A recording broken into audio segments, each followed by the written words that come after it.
So welcome to 2025. Here's my 5 predictions for police recruitment in 2025. Pin your ears back, folks, because this is really going to matter. This is really going to count if you want to succeed in the police recruitment process in the year of 2025. Let's dive in with number 1, vetting. This is going to be such a big impact on so many people because forces have far less appetite for vetting issues than they used to. So what you may have previously got into the police with in terms of a vetting risk, they have no appetite for it now. They will fail you by default. If there's any concern whatsoever around vetting, they will just fail you. Now, how do we know this? Well, we've got a vetting expert on our team, someone who was the head of professional standards for a large metropolitan force, have just recently retired, and we've got their years and years and years of expertise available to us. And this individual has been monitoring vetting over the past several years. And this is his opinion, not just mine, not just the rest of the teams. So how are we going to mitigate for that? We need to make sure that when you apply to join the police, that you don't have any of those red flags that are just there. They're there in print. The College of Policing has just brought out a 2024, late 24, early 25, new authorised professional practice around vetting, and it makes it really crystal clear about the things that you will fail vetting on. So for example, if you have a conviction or a caution for theft, that's it. It's the end of the road, full stop, forever. And that also means when you're 15 and you were cautioned for stealing some sweets from the sweetie shop, it's a police caution. And shoplifting is theft, and it involves the word dishonesty in the points to prove, and that's why you will fail on vetting forever. Take a look at things like drink driving. If you've got a conviction for drink driving that's less than 10 years old, you're not going to get into the police. Even if it's over 10 years old, there's every chance they will just fail you anyway. So there's certain things that are just automatic red flags. There's other things that we can mitigate for because we've got our vetting expert now, and this is why we have our vetting service. We can help support you with your vetting appeal or your vetting application. All right, so that's number 1. Oh, by the way, why should you listen to me? My name's Brendan from Blue Light, and over the past 31 years now, I've been helping people just like you to succeed in promotion boards, specialist interviews within the police, and the police recruitment process. I joined the police in 1985. I served for 3 decades, retired as an inspector, served in 3 different forces, done an amazing array of different roles. But throughout it all, I helped other people to succeed in boards, specialist interviews, recruitment process, not because I had to, but because I wanted to. And now I've got an amazing team of coaches around me who are all like me. They all did the same thing. They all supported other people whilst they were in service. And now they've got that decade's worth of experience that they're lending to our clients to enable them to succeed. All right, number 2, there have been cuts, and there's going to be more cuts. The time of uplift when police service was recruiting like crazy is over now. The funding settlement for the next year, for the next financial year, came out just before Christmas. I say always very bad news before Christmas. And it's not that good. I mean, the government are talking how it's sufficient, but there's a lot of chief constables in the press who have come out in the media, which is rare, to say this funding settlement is not enough and we're going to have to make cuts. So Mark Rowley, the Commissioner of the Metropolitan Police, has said that the cuts will look like 2,800 fewer police officers. We think that's probably going to look more like 1,500 to 2,000, but that's still a big chunk. Chief Constable of Essex has said they're going to have to lose 200 officers. We don't think it'd be 200. We think it'd be more like 150, but that's still 150 officers less. And it's the same right across the country. Some forces are going to do okay because part of the funding settlement is from local council tax, where policing and crime commissioners and mayors can increase the amount of council tax paid on Band D properties by, I think it's about £14, or is it £19? Whatever it is, it's sufficient to keep their force on the right side of the negative bank balance. But that's only for forces that have got lots of Band D properties. Now, if you're thinking about Band D, you're looking at 3-bedroom detached, leafy suburbs, that sort of property. So if it's the southeast, where Band D may not get you that in all of the years ago when they did the banding, but it will still put you in Band D. The southeast, they're going to be okay because they've got more Band D than anywhere in the country. You go up to the northeast, places like Cleveland, they're really struggling. So metropolitan areas like Manchester and West Midlands, Birmingham, they're going to struggle. London's fine, they're going to do okay because there's lots of Band D properties. But those other forces in the northeast and the big city forces, they're going to struggle. So the cuts are going to impact in different ways across the board.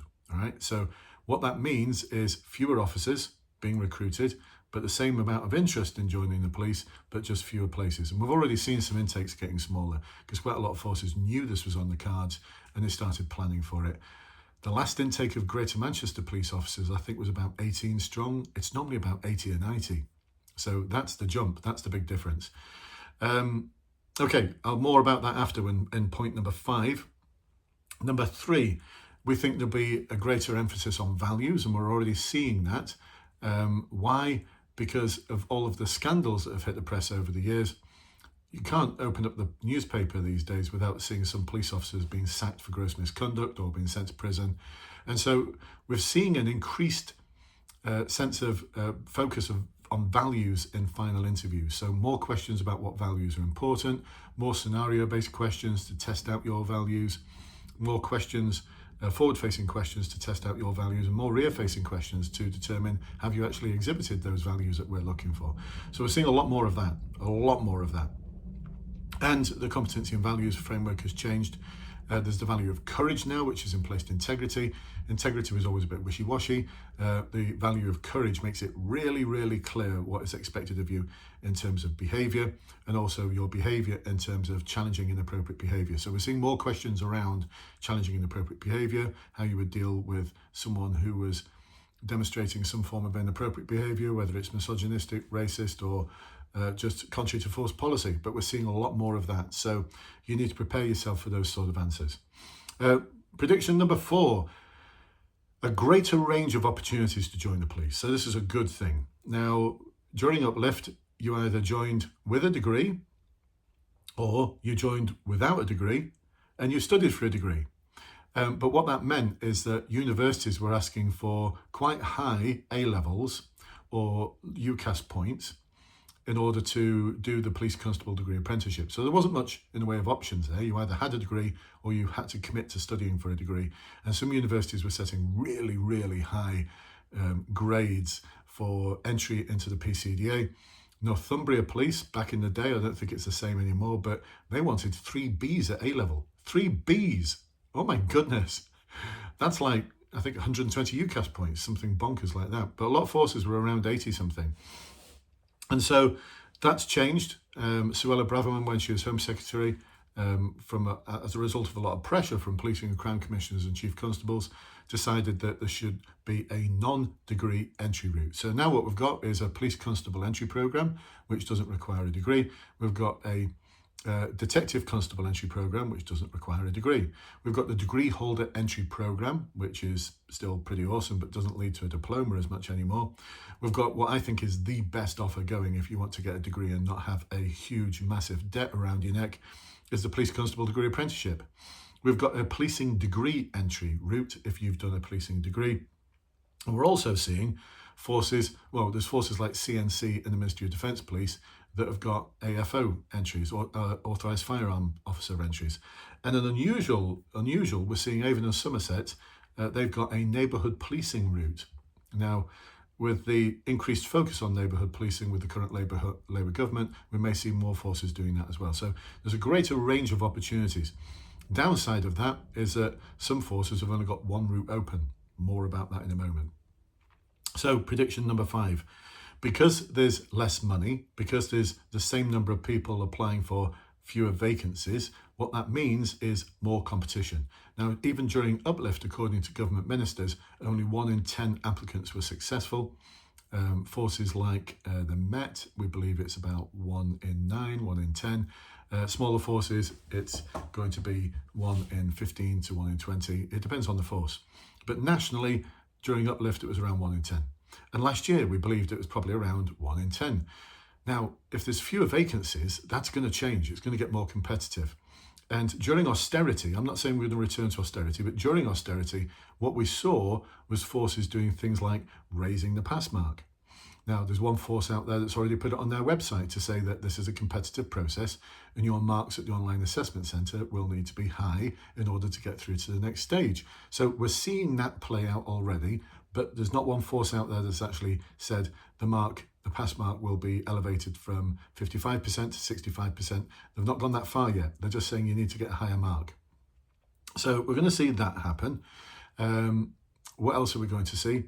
Well, really interesting development from South Wales Police, who have taken the option that exists for Police Constable Entry Programme, which was 2 A-levels or experience in an allied organisation. So things like social services, teaching, mental health, NHS, services that are aligned to the police service. If you had experience in one of those organisations, then instead of 2 A-levels, that would be sufficient. Military and special constables, PCSOs, that was always included as well.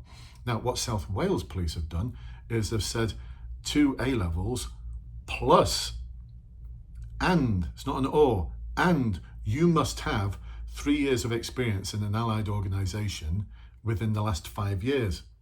Really interesting development there. Really interesting development. I'm not sure what the rationale for it is. There's certain problems with this that I'm not going to go into now. Problems I foresee around diversity, equality and inclusion. That's one big one. More about that another time. And it's also going to preclude people of certain ages joining. So if you're younger than 21, you're going to struggle because you may not have 3 years of experience in an allied organisation. Although we do have one client who's 17, who's 18 soon. She's passed everything for the force that she's applying for. It's not South Wales Police.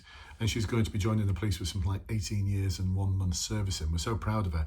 But she's got like a lifetime of experience under her belt because she's been volunteering as a youth worker for over 3 years. Not a youth worker as in paid, but a volunteer youth worker working at a youth club, volunteering at a youth club. And she's had part-time jobs as well. So she may qualify. So it's not the end of the world. If you've got that kind of experience volunteering, you may qualify as a volunteer for an allied organisation. We'll have to see. We'll have to test it out. So how are we going to get round that fewer vacancies and same number of people applying? What forces will do is they'll start to create talent pools. This is where people who don't get high enough marks go into the talent pool. And people will just keep stepping over them because they keep getting higher and higher marks. So generally, you could stay in a talent pool for a long time. Forces are also doing, and we know one force that's doing this, exactly this now. They're doing all the final interviews, and they're not telling people day or two after, which is what they normally do, whether you've passed or failed. They're saving all the results right till the very end. And we know that they did this years ago before Uplift. The same force did this years ago before Uplift. They'll look at all of the marks in the round, and if they've got like 25 places in the next intake, they will take the next 25, the top 25. And everyone else just gets an email to say, well done, you passed everything, but you're out. I know it's brutal. It's absolutely brutal. So on that, you owe no loyalty to any force. So our recommendation is that you play the system as much as you possibly can, if you can. So if you can move geographically, then apply for as many forces as you can, but apply for one force to start with, get your national SIFT under your belt, get your online assessment centre under your belt, and then you've got the freedom to be able to transfer that score to other forces. So some of our clients in our academy have got, I think there's one of them has got 5 applications in this moment in time. They're playing the final interview game. I think they've got a pass in 2 of them, but they're going to see what happens with the other 3 before they accept the offer. The offer's not come through yet, so you owe them nothing. And even when you do accept an offer, you can still reject it a day before your start date. You owe them nothing. So one of the things that we're experienced in is helping people to play that game. Absolutely play that game. Like I said, you owe them nothing. And they will drop you like a ton of bricks if they don't need you, because you're not actually in the police. Like that force I talked about that says, send you a nice email to say you passed everything, but hard luck, your scores weren't high enough. What else can we say? Ask questions. Probe away and ask questions about when the probable start dates will be, because what we're finding now is some forces sending out emails to say your probable start date will be X, Y, and Z. So start playing that system. All right, there you go, folks. Hopefully useful. 5 predictions for next year and how to mitigate for some of them. Please do ask to join our Facebook group where there's going to be even more value like this. There's a link below. I'll see you on the other side. Bye-bye for now.